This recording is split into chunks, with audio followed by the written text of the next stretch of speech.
Hello and welcome to Aussie Wristwatch. I'm Jessica Liley and I love to talk about watches. So today I thought we would look at the brand new Tudor Ranger. Yep, just released on the weekend. I know everyone's talking about it. There's posts galore on Instagram and a couple of videos on YouTube, and I thought I'd jump in and give my 2 cents. Now, before we get started, please do me a favor. Hit the like button. That's it. You know the one. And also please subscribe to my channel if you like what you hear, because those 2 buttons help me keep this channel going. I love this. I could sit here and talk about watches all day, not knowing a lot about them and learning in the process. That's the whole point of the channel.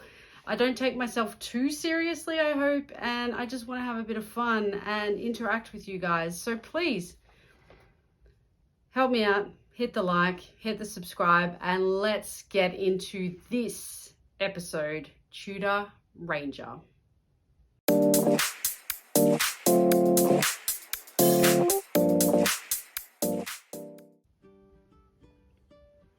Now, as you know, for me in particular, a review is not complete unless we go through a little bit of the history. And with this watch, it is indeed necessary because this watch has a deep history to it. Now, the launch of this watch over the weekend commemorated the 70th anniversary of the British North Greenland expedition, where they wore the Tudor Oyster Prince.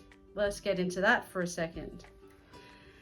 As the story goes, Tudor launched the Oyster Prince 70 years ago, and the ads wanted to depict it as the ultimate tour watch, robust, rugged, and everything in between. Now, in order to do that, they had a great idea. They wanted to outfit a team of explorers with this watch to test it in its natural environment. So, they did. They decided to give it to a bunch of explorers, 30 in particular, who were heading off to the ice caps of Greenland for a 2-year expedition, which was supported by Queen Elizabeth II and Winston Churchill. Just for a little bit of fun fact. Now, it was a 30-strong team. They were all equipped with the Oyster Prince, and it was the brand's first waterproof, self-winding model. It was a 2-year expedition, which made it perfect for the brand to get real-time data over that period about the watch and its capabilities or performance. What should be noted, and what I think enthusiasts are really going to notice, is that the original watch wasn't called the Ranger. It didn't have it on the watch anywhere. Interestingly, I think you guys will remember Hans, you know, the guy who founded Rolex and also Tudor in 1926, 27, somewhere around there. Now, in 1929, he registered the trademark Tudor and Ranger. So I think it suggests that good old Hans had a few tricks up his sleeve even back then, because this particular 70-year anniversary watch is a hark back to the 1950s watch, which didn't use the name. So Hans was keeping some stuff up his sleeve, but the concept of the tool watch remains the same for him. Robust, practical, and affordable. That is this model, and that was that model back then. Okay, let's talk specifications. Okay, the new Ranger model respects the aesthetics and the standards established in the course of its history, especially with its dial and the Arabic numerals at 3, 6, 9 and 12 o'clock. Now the vintage watch enthusiasts will appreciate the hour markers painted in the luminescent material. Beige in color, they're perfectly contrasted with the grained matte black dial, which matched the tone of the Tudor Shield logo and inscriptions. Also characteristic of Ranger aesthetics is the arrow-shaped hour hand. Now, it's a 39mm steel case satin finish, and it echoes the functional heritage of the original. 39mm case in the bracelet of the Ranger, satin brushed, It creates an overall matte finish, and it's a purist of the spirit of the tool watch. Some elements are polished, including the inner edge and the bezel, which kind of gives it that little bit of a luxe feel, and we'll talk about that a little bit later. Now, the Ranger Mention and the Burgundy Touch. These are some heritage features, right? So if you're very much an attentive eye or have an eye for detail, which oddly enough, I do not have all the time, you'll notice the return of the detail of the historic importance. The Ranger Mention at 6 o'clock on the dial, remembering that it wasn't on the original, but it is of historical importance, and that the tip of the angular seconds hand is actually in burgundy, which brings a novel touch to the characteristic of the Ranger aesthetic. Now, it's almost a blink and you miss it, but it's definitely there, and it kind of just gives it a slight accent. I recently saw on a yet to be released Panerai a different colored accent to the watch, which doesn't have, I must admit, the same panache that this little burgundy touch has. This definitely elevates the watch. It doesn't detract from the watch, which I kind of felt the Panerai that I looked at recently did. I'll talk about that more when I can actually review that watch. It's not yet released. Okay, fabric straps are a hallmark of Tudor. Okay, in 2010 they became one of the first watchmaking brands to offer it and its products. It's woven in a traditional method of 19th century Jacquard looms by Julien Favreau. It's a company that's located in a region of France. Now, its manufacturing quality and comfort on the wrist, Tudor say, are unique. I'll leave that up to the Tudor fans to come back and comment with that. I really need one so I can comment, but I can't. In 2020, Tudor celebrated 10 years with its collab with the company, and they began with the launch of the Heritage Chrono. It was the first model fitted with the fabric strap created by the craftsman, and it was shown at Baselworld 2010. Okay, this model, the Ranger model, they've chosen an olive green, they call it bracelet, with 2 red stripes and 1 beige strap woven by the craftsman. There is a third option offered, which is a natural rubber and fabric-like textured black leather. It's got beige top stitching and a folding clasp with the Tudor T-fit clasp. Now, Ranger also offered the entirely satin brushed steel bracelet, also with the Tudor T-fit clasp equipped, which basically allows for rapid adjustment movement. I don't know about you guys, but in particular when it's hot, living in Australia, it gets quite hot here. My fingers swell up and I can't get my rings on and off. My watches have to go in and out different loops.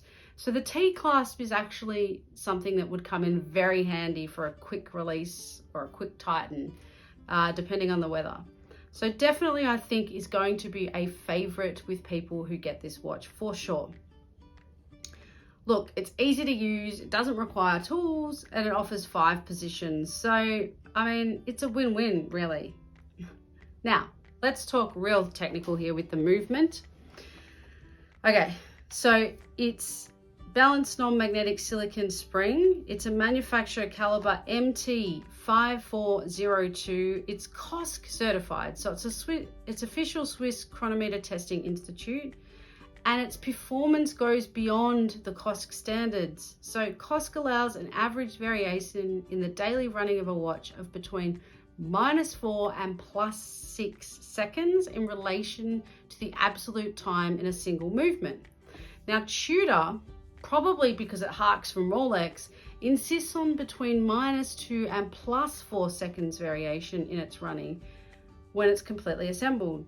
Another notable feature is the power reserve is what they call weekend proof.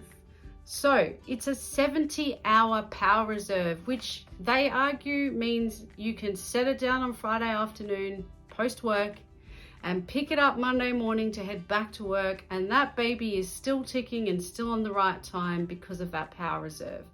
So it comes in handy for being weekend proof. Now, let's talk about that just very briefly. I love that because I don't wear the same watch every day, and I have a number of watches now, so I rotate them through, and so some don't always get warm within their power reserve period. I found that exceptionally annoying, having to wind them constantly. I got a watch winder that solved that problem. So arguably you could solve the weekend proof issue another way, but it's still a handy feature to have. I'm sure some people are going to get in the comments, and I'd actually love it if you did, to talk to me about the benefits or the non-benefits of a watch winder. I'd be happy to hear them, but all I can say is it works for me. All right. Let's talk a little bit more about the look.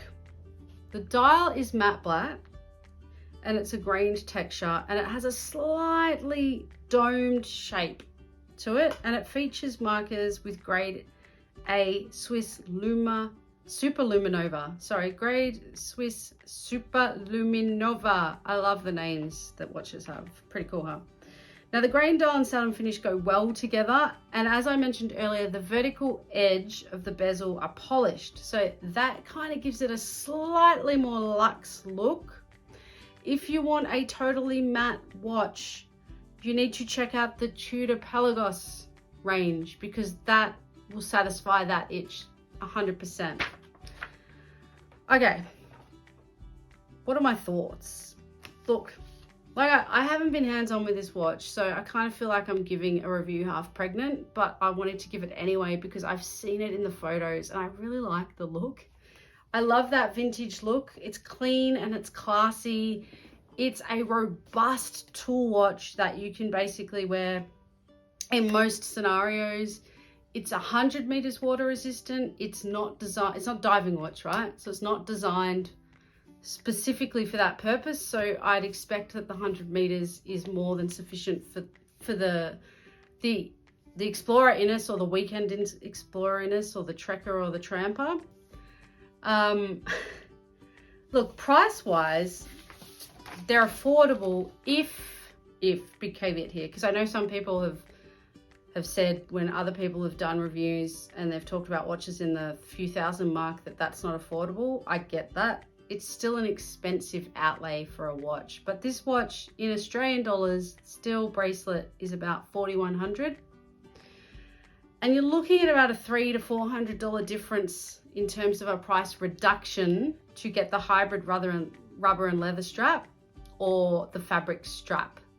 I would probably go for the Bracelet, given the $300 to $400 difference, and then source the other bracelets after, rather than the other way around, because I suspect if you're buying a steel bracelet on its own, it will cost more than about $300, $300 or $400.